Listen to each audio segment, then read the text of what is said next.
Hello students, a very welcome and good morning to all of you in the English literature class.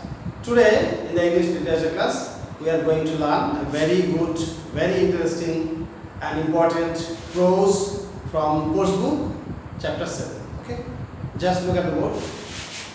Chapter 7 is a visit to Cambridge.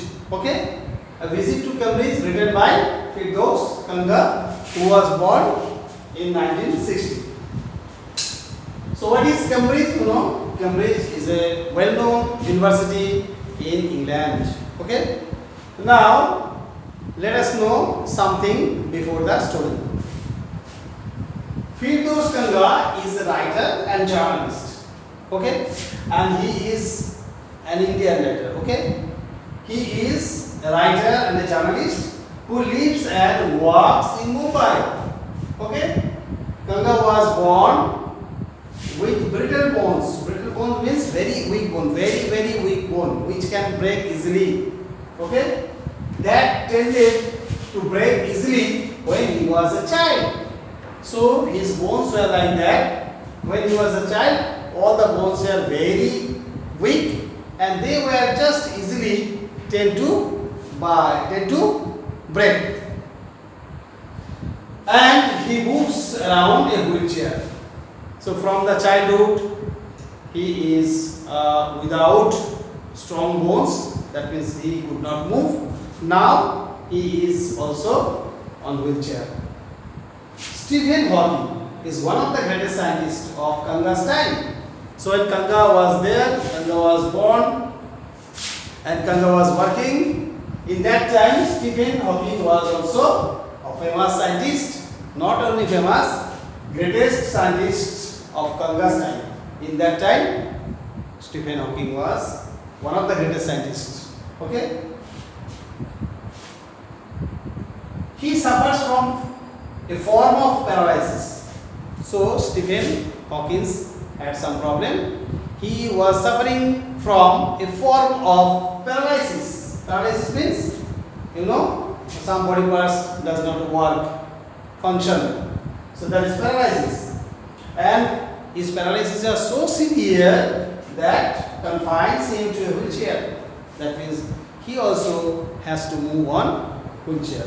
So the same condition of these two persons. Okay, Kanga, the writer, journalist himself, is on wheelchair, and he is writing about Stephen Hawking. Stephen Hawking, he was also on the wheelchair. Okay, now the two great men exchange thoughts. These two great men, that means Kanga and Stephen Hawking, exchange thoughts. That means they are just exchanging their views, okay, between them. About what? On what it means to the life on a wheelchair. So what is the life on wheelchair? They are describing, they are just discussing on this matter, and on how the so-called normal people react to the disabled, and the normal people like us, what type of reaction they show towards this type of persons, people. They were discussing just these two issues. One is that what is the life on wheelchair, and next, what the normal people, how is the normal people's reaction towards this type of disabled persons. Okay. Now let us move to the story. Open page number 100 from course book. This is in chapter 7, a visit to Cambridge. Okay. Cambridge was my metaphor for England, and it was strange that when I left, okay, it had become altogether something else, because I had met Stephen Hawking there. So Cambridge and England, they are just same. Okay, whatever Cambridge means, that is England for the writer. Okay, and it was strange that when I left, it had become altogether something else. So when the writer left England. These two things had the similar effect on him, and because he had met a great personality like Stephen Hawking there. That means whenever he recalls England, he recalls Cambridge, and then comes the greatest scientist Stephen Hawking. Okay? It was on a walking tour through Cambridge that the guide mentioned Stephen Hawking, poor man, who is quite disabled now, though he is a worthy successor to Isaac Newton, whose chair he has at the university. Now, writer Kanga is walking through the road of Cambridge. Walking means he is on wheelchair and he is guided by a person who is taking the writer to the house of Stephen Hawking. Okay? Now the writer, that means Kanga, is just being guided by a person to the place of the great scientist Stephen Hawking. And the guide described Hawking as a poor person, as a poor man. Why poor? Because he is quite disabled now. That means he cannot move. He cannot move. Okay? And the guide described Stephen Hawking as the successor, not only successor, worthy successor of Isaac Newton. Now the guide who is taking the writer to the house of Stephen Hawking, he is telling that this person, that means Stephen Hawking, is the worthy successor, that means right person to take the seat of Isaac Newton. Okay, the greatest scientist Isaac Newton. And I started because I had quite forgotten that this most brilliant and completely paralyzed astrophysicist, the author of A Brief History of Time, one of the biggest bestseller ever, lived there. So now the writer just started moving and he had quite forgotten that this person, that means Stephen Hawking, is the writer of a book. What is that? What is the name of that book? A Brief History of Time. And that book was the best ever seller. That means that book was sold widely throughout the world. Okay? And he is going to meet that person. When the walking tour was done, I rushed to a phone booth. Okay? When the walking path was completed, now the writer rushed towards the phone booth and almost tearing the cord so it could reach the outside. And he was so much excited that he picked the receiver up to the outside the booth and it was going to tear. Okay? In that condition, he just took that phone receiver. Phoned Stephen Hawking's house. And what he did? He telephoned Mr. Stephen Hawking. There was his assistant on the line and I told him I had come in a wheelchair from India. Now the writer talked to the person and told that he has come all through from India to England on wheelchair. Okay? Perhaps he thought I had propelled myself all the way. And the person with whom the writer was just discussing over telephone, he thought that the writer Kanga now coming from India, propelling through wheelchair. That means he has driven the wheelchair from India to England. Okay? He has not thought that that is not impossible. Okay? And for what purpose? To write about my travels in Britain.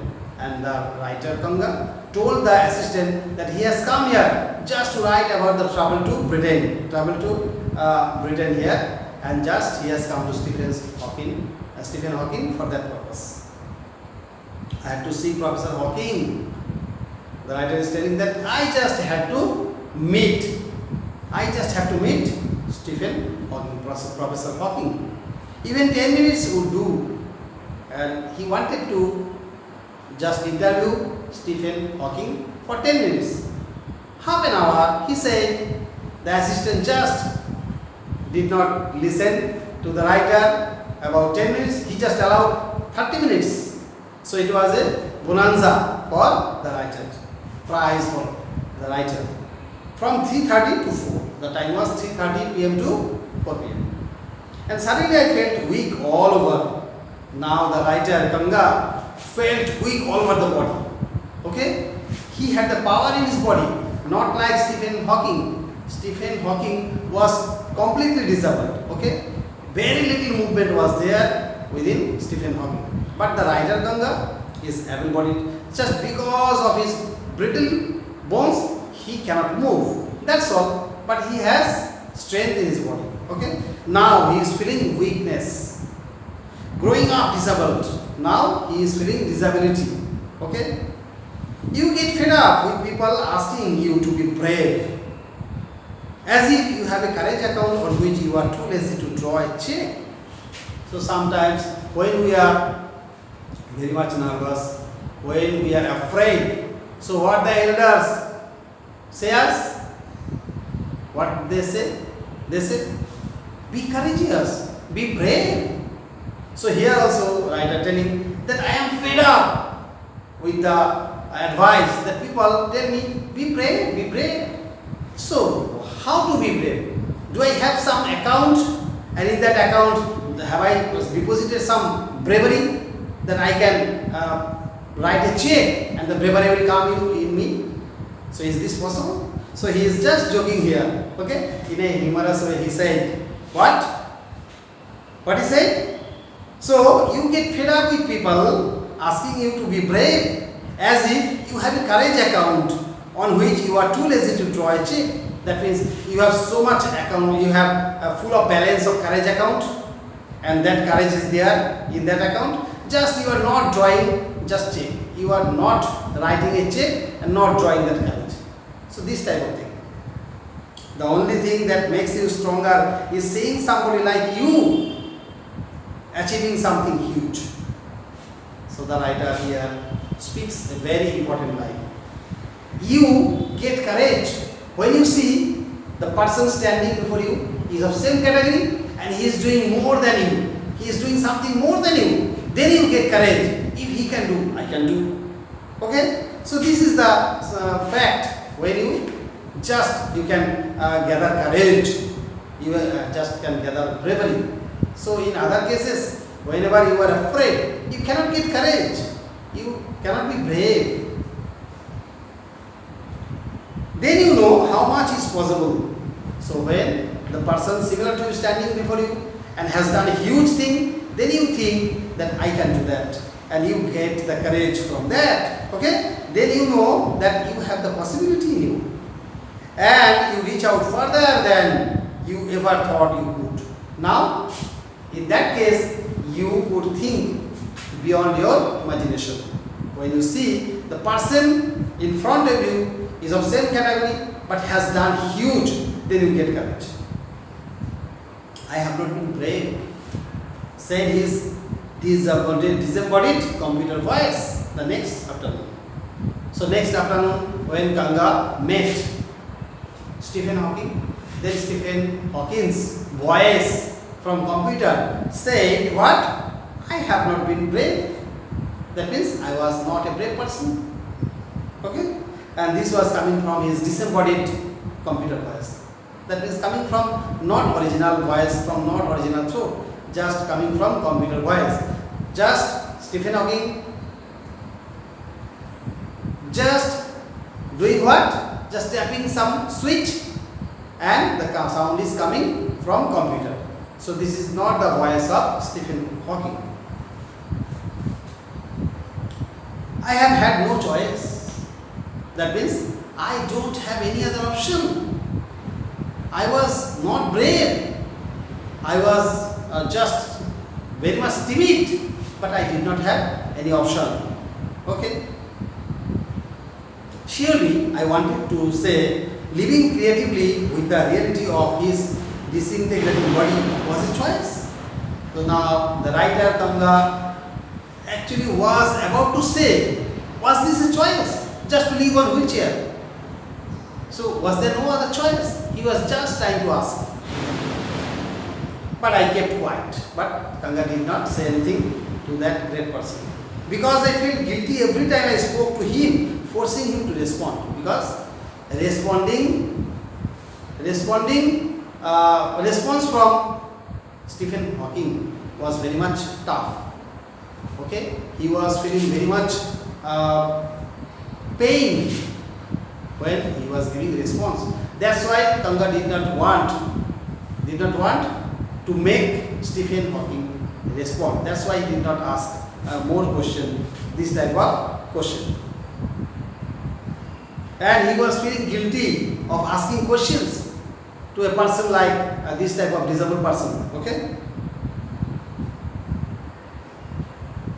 There he was tapping the little switch in his hand. So Mr. Hawking was just tapping the switch in his hand, trying to find the words on his computer with the only bit of movement left to him. Stephen Hawking has lost all the movement, just little movement, a very little movement which was left in his hand, that was trying to tap on a switch to respond. So this was the problem for Kanga, that he was afraid to ask so many questions, because Stephen Hawking was forced to respond, and that was very much upsetting for Mr. Kanga. Every so often his eyes would shut in frustrated exhaustion. So whenever he was giving some response, there was some frustration. Frustration means disappointment. And sitting opposite him, I could feel his anguish. And sitting next to him, that face to face, Kanga was sitting face to face to Stephen Hawking, and Kanga was feeling what type of internal pain Hawking was feeling at that time. The mind warmed with thoughts that came out in frozen phrases and sentences stiff as corpses. So Stephen Hawking's mind was full of thoughts, and those were lively thoughts, but he could not express that, and that was the suffering. Okay, and those words were coming like frozen phrases, that means broken words are coming from the computer voice, and the sentences were stiff, sentences could not be understood, which he was trying to make the writer understand. Okay, that was the problem. A lot of people seem to think that disabled people are chronically unhappy. I say it. I know that's not true myself. Are you often laughing inside? Now Kanga is asking something to Stephen Hawking. Lot of people think that this type of disabled persons are unhappy within. Unhappy, very much unhappy. They are irritated. But the writer does not think so. So now he is asking to Stephen Hawking if he feels like so. About 3 minutes later, he responded, I find it amusing when people patronize me. After 3 minutes, Stephen Hawking answered that when the people just come to help him as disabled person, he feels, he doesn't feel good. Okay? So he is just amused why they come like this way, why they show kindness. Okay? So this is the reaction from Stephen Hawking. And do you find it annoying when someone like me comes and disturbs you in your work? Now the writer asked a very irritating question, okay, and that was truth. He asked Stephen Hawking, do you think that this type of people like me, when come to you for interview, do you feel some pain? Do you agree that they are very much judicious to come to you? Then Stephen Hawking said what? The answer was yes. That means he becomes irritated, he becomes annoyed when some person comes to him and asks so many questions like the reporters. Okay?